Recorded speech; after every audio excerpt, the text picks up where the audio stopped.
Today's Southern Gardening is at the North Mississippi Research and Extension Center in Verona, taking a look at a planting that has really stood up to the heat of our summer.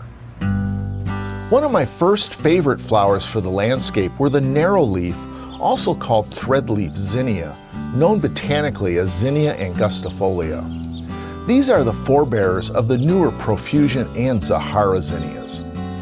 I think the compact and mounding growth habit is perfect for any landscape combination planting. These plants' white and orange flowers are produced in profuse numbers and brighten the garden. Purslanes are low-growing, spreading, flowering annual plants. Some of the better flowering purslanes, and there are many to choose from, include the colors rose, scarlet, orange, and yellow. The plants have a tropical look and put on a show with flowers up to 1 inch wide.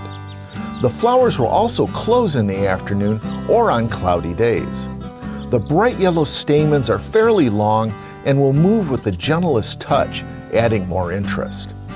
The stems are purplish-green and the leaves are bright green. They will grow up to 8 inches tall and spread up to 18 inches. These were spaced about 12 to 15 inches apart when planted in the spring. Other plants that look good mixed throughout the planting bed include this nice dark scarlet petunia, purple Angelonia, and white vinca. Choosing the right flowering summer annuals will pay off all the way through the fall season. I'm horticulturist Gary Bachman, and I'll see you next time on Southern Gardening.